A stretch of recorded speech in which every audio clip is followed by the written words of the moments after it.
Good evening, ladies and gentlemen. I'm very happy to invite on my today's show Mr. Aaron Charpentier, who is a prominent American novelist and a good friend of mine. Good evening, Mr. Aaron. Thank you very much for joining us. Thanks for having me again. I like your pin on your shirt. It's very nice. Thank you very much for this symbol of the support for Ukraine. Thank you very much, Mr. Charpentier. It's my honor. It's my honor to be part of all of this. Mr. Charpentier, almost 3 months have passed since Russia launched its aggression towards Ukraine. And this is actually very serious situation because Russian troops killed many people in Ukraine, invaded several territories in Ukraine, and fortunately, Ukrainian army is strong enough to fight the Russian army, and we see that now actually Russian army collapses in Ukraine. What is an attitude in the United States?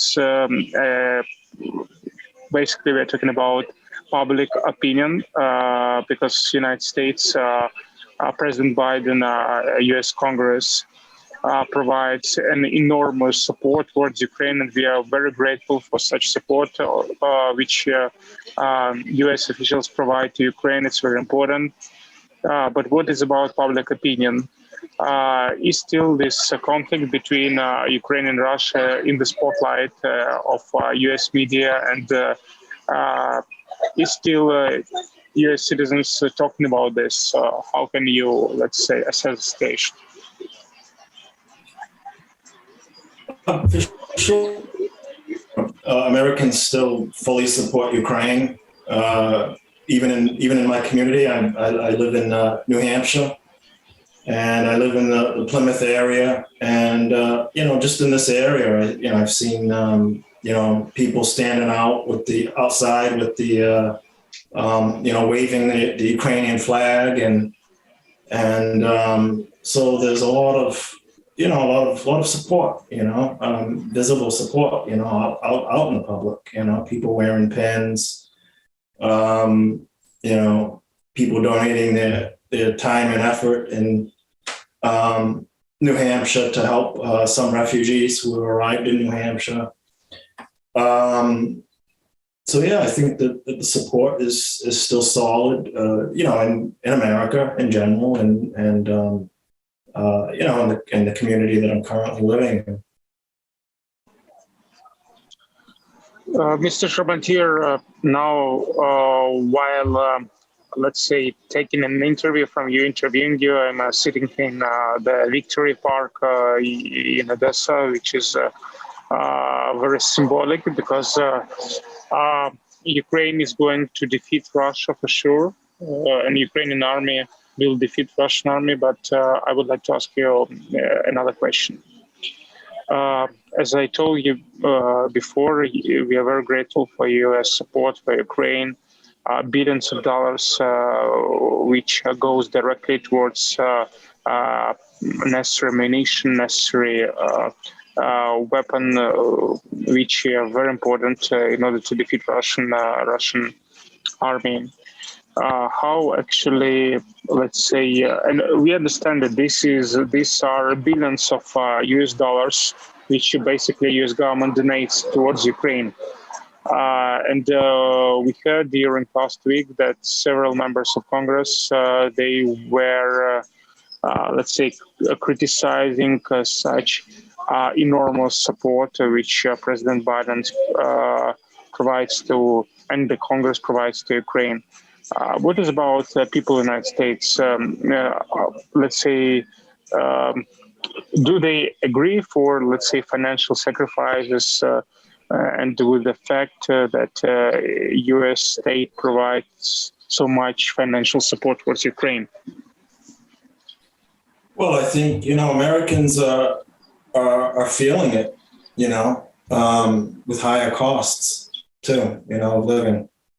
And, it's, but I think it's a sacrifice that Americans are willing to take. because I think that Ukrainians aren't just fighting a war, against, Russia and Putin. They're not fighting for themselves. I mean, just for themselves. They're fighting a dictator, first of all, and they're fighting a dictatorship. And Ukrainians are fighting for world, for freedom and for the freedom of the world. Because Putin wants to take his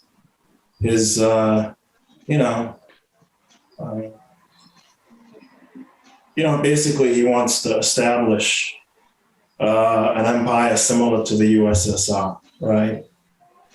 And if we want to not have any American boots on the ground, then we need to make a lot of sacrifices. So we're going to have to either feel it in our pockets, or Mr. Charpentier, you've been to Odessa, to Ukraine 6 years ago, back in 2016. And I remember, I reckon that you were going to write the book about Ukraine and Odessa in particular, and you were very serious about investigating Ukrainian history. You visited on different occasions Ukrainian libraries, museums. You interviewed many people in Odessa for your book. But I think that it would be a very good experience, that actually it will benefit your book if you would come again to Ukraine and after the war is over, because I think that this war changed enormously Ukrainian society. And I think for your book, for the sake of your book, it would be very nice to collect this experience as well. What do you think about this? Do you have any plans coming back to Ukraine after the war is over? I never, first of all, let me make something clear. I never, you had asked me to do interviews before to promote myself, to promote my book. And I always just didn't, it was just something that I didn't want to do, right? But now with the war in your country, I just feel that, I know that I won't make a huge difference, but, I'm not a powerful person, but I can make a small difference. And I just think that any difference that I can make is a good thing. The other thing is that, I decided to write a book, and, of course, years ago, right? Maybe, more than 5 years ago, or roughly 5 years ago. And, what inspired me in Ukraine was just Ukraine's beauty. It's an extremely beautiful country. Putin's destroying a lot of the beautiful buildings and beautiful architecture and museums. And this is part of our world heritage. And again, I mean, not to digress too much, but and there was going to be the backdrop of a war in the book. So now that there really is a war going on, and eventually, I definitely will return to a free Ukraine. That I'm sure of. I'll probably return. I mean, the time will have to be right in my personal life and everything too, But I would definitely go back and do some more research. And what I found really interesting is that I see a lot of parallels with what's going on today and the first Crimea War, right? What do you think about that as an expert? Do you think that Putin might be trying to establish a a great empire based on, you know, the Romanovs and.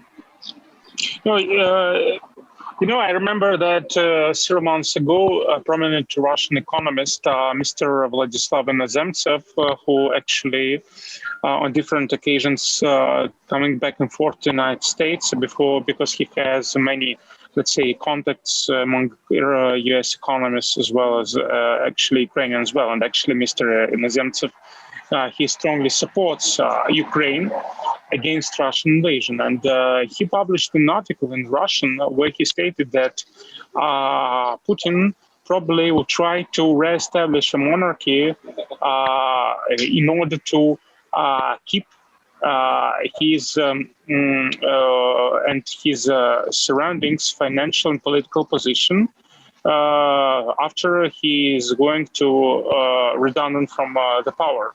But now, since, let's say, Putin started this invasion against Ukraine, we understand that Putin doesn't have a chance to leave the power, leave the office, because now Russia faces huge sanctions, and Russian elite are losing money. They hate Putin, and if Putin goes from the office, it means that he can be at least prosecuted, or even he can faces very serious troubles with the elite, who is, who is definitely will come after him. So I think that to reestablish monarchy now, this is not, let's say, a solution which is on Putin's table. Mr. Charpentier, the question which I'd like to ask you about the culture. We understand that Ukraine is fighting against Russian aggression, and we are fighting against Russian dictator, Mr. Putin. But you understand that Russia hurts us so much. So for us, let's say, it's very important to stay very conscious about, let's say, the future.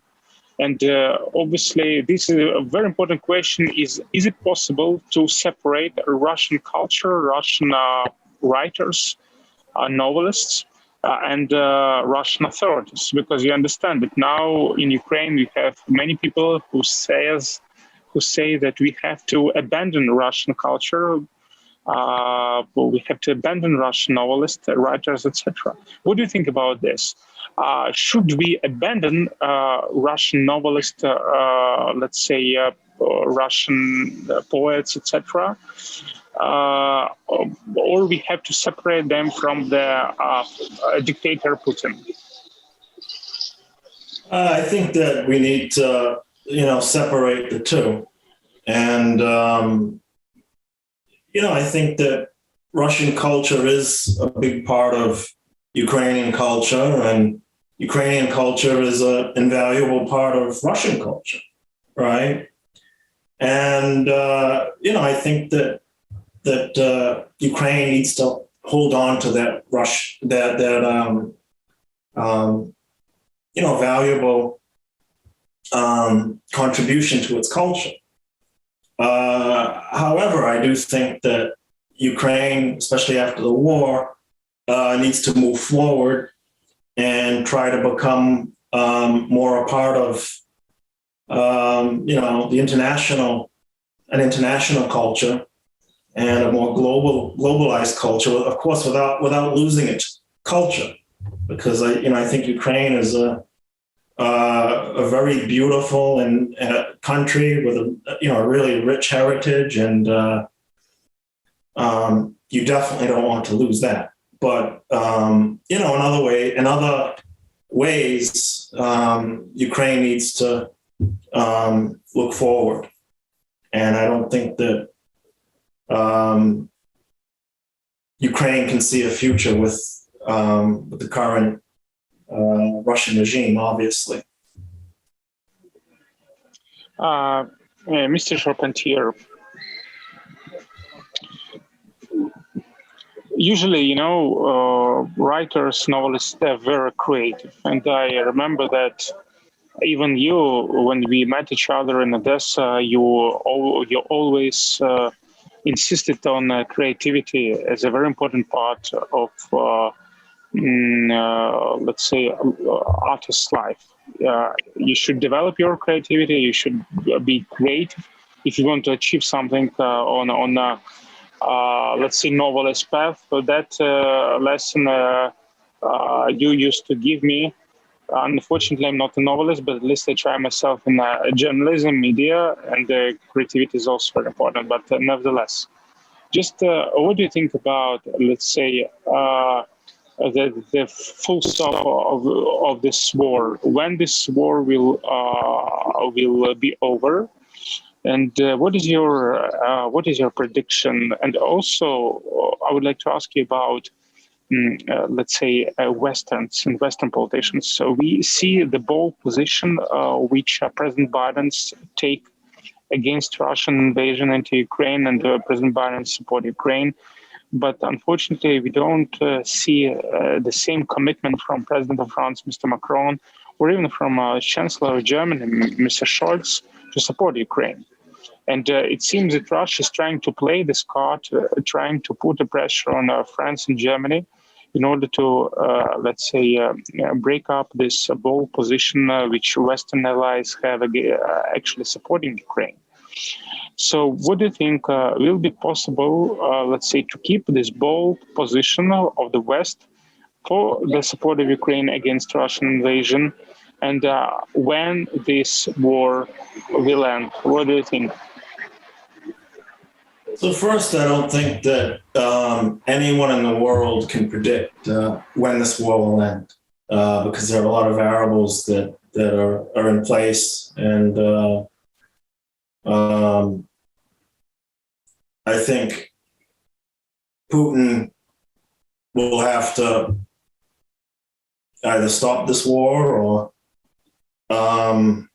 he needs an exit strategy. I think that's the thing, and he needs to exit this war with dignity. And I find that very hard for Putin. I think he can work up his propaganda machine in his own country and make it look like Russia is victorious and did get something out of the war. But I don't, on the international stage, I mean, obviously we control that narrative. And so the second part, why doesn't Germany and France do more? I just think that, well, first of all, I can't speak for those two countries, right? I'm not French and I'm not German. I guess as a Western person, I can kind of speak on that. And I'm not a French or German citizen, but, I think that those two countries are very dependent on Russian energy, first of all. Also America, we have that advantage, right? Being so far away from and far removed from everything, right? And as I said in one of the interviews before, I said, I talked about how those two countries, France and Germany, kind of played a part in Ukraine not joining NATO, right? So. Mr. Charpentier, unfortunately, I can't agree with you regarding, let's say, the exit strategy, which probably, Western allies can offer Putin. Maybe you heard about an interview and the comment which our president, Mr. Zelensky, gave to Italian media outlet regarding Macron's position, who, after he had a talk with Putin, he called our president, Mr. Zelensky, and insisted that we have to think about Putin's face. But our president, Mr. Zelensky, replied, and I totally share with Mr. Zelensky views, that Ukraine can't trade its sovereignty. And for Russia, for Putin to keep his face, it means to trade Ukraine's sovereignty. It means that Ukraine has to agree with the fact that Russia occupied another several territories in Ukraine, which obviously Ukraine won't support, and Ukraine will fight for each territory which Russian invaders occupied. Ukraine will fight against dictator Putin, and Ukraine will fight unless all territories which were previously occupied by Russia will be liberated from Russian invaders. So I think this is very important, and I don't see any, let's say, a common point of view where Ukraine and Russia can come to terms, because Putin won't be able to explain for his citizens why after 3-4 months of this war, Russia hasn't achieved or has achieved nothing,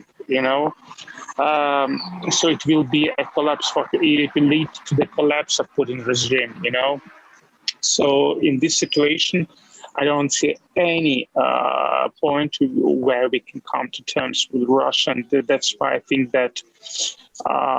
So basically, it's a zero-sum game. It's a zero-sum game. So I don't see any solution which will satisfy both parties.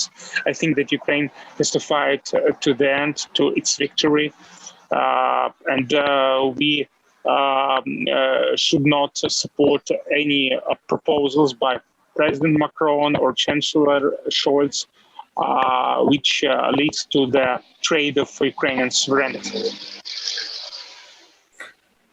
No, I completely agree. I don't think that Ukraine should give up any of its sovereignty, and by even giving up one piece of land, I mean that's doing just that. I really don't see an immediate end to this war for the reasons that you explained. However, I do think that you underestimate Putin. We spoke, about creativity and everything, and I think that he's extremely creative when it comes to his propaganda machine, domestically, of course. I mean, I think that most Westerners just think it's a bunch of just really foolish propaganda, obviously, and lies. And but he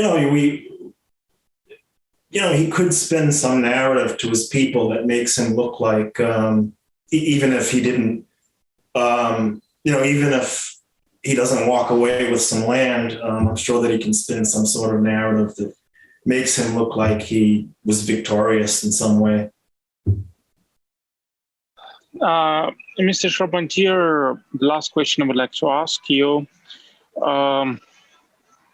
There are some novelists in the United States who unfortunately do not express, like you, their support towards Ukraine. They know one novelist, I wouldn't pronounce his name and his surname, but maybe you guess about whom I'm talking about. So I haven't seen on his Facebook any, let's say, any bold support for Ukraine. He's very silent about this. So each day we hear very strong speeches by US politicians who support Ukraine. And today our president, Mr. Zelensky, he had a meeting with the representatives of the House minority, and he met representatives of Republican Party, and this is important support as well. So we have a bipartisan support from U.S. Congress. But unfortunately, again, I would like to repeat and emphasize, I haven't heard any support, or at least not all artists, they explained or they expressed their support towards Ukraine. Why do you think? Why? Maybe I'm wrong, or Is there any, let's say, contradictions in the positions? Why people, they don't express as you publicly support towards Ukraine? I don't think that all artists are obligated to be active in humanitarian causes. There are different kinds of novelists too, right? Some novelists are just purely entertainers, and some, are just deeper and are really interested in humans and humanity, and then they take that interest to another level, and they just want to be part of. They just want to be involved in humanitarian causes. For me personally, I just, ever since I was a little kid, I think even at the age of 10 years old, I was just always interested in humanitarian causes, and I have my mother to thank for that. I remember when she brought me to hear a Jewish Holocaust survivor speak at the Siemens Bethel in my city, the city of New Bedford. And, I never forgot that speech. And I always just thought that war was a horrible thing, and that nothing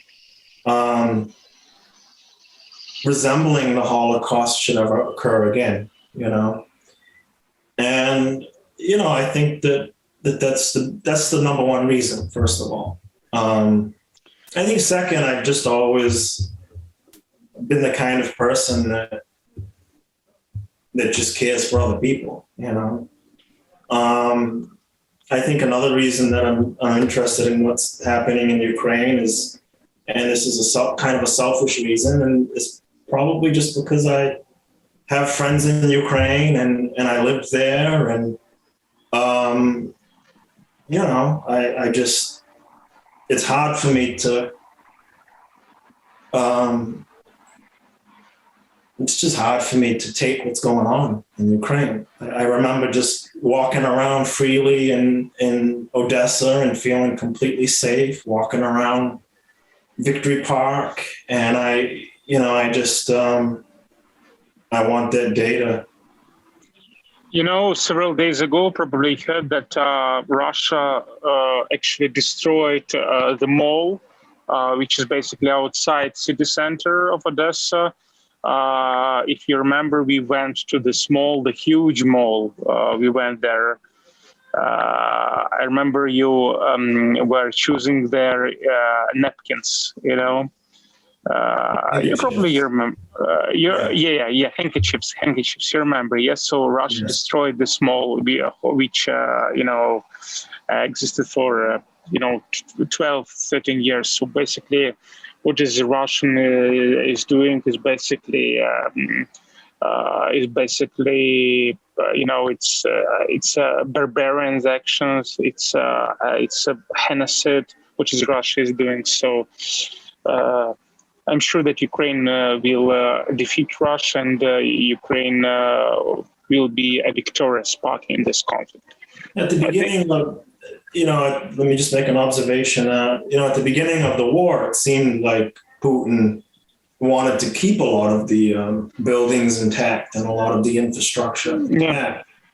But I think now he's really frustrated, and because he's not winning the war and things just aren't going his way, and that's why you see a lot of brutality and a lot of inhumanity. And I'd like to add this, the Ukrainians have still following a lot of the rules and laws governed by the Geneva Convention. Yeah. And it's really amazing. Yeah, but it's very important because Ukrainian army is a civilized army. We are not barbarians like Russia. When I do write that book, Odessa, there are a lot of heroes in that book, and that's the Ukrainian people, not even just the soldiers, because the ordinary citizens have risen to, really a heroic, to being really courageous, and, even, for sure, when I go to Ukraine, I'll definitely have, not that I didn't respect Ukrainians before, but I'll definitely have almost a sense of reverence for the Ukrainian people. Mr. Charpentier, I'm very grateful that you found time to give this interview. I think this interview was definitely one of our best interviews, and I hope that in the future you will give us, our media outlet, Media Inform, interview again. Thank you very much for joining us. Aaron Charpentier, prominent US novelist, was presented today on the Media Inform TV show. Thank you very much, Mr. Charpentier. It's my honor. Anytime. I hope to see you next week. Thank you.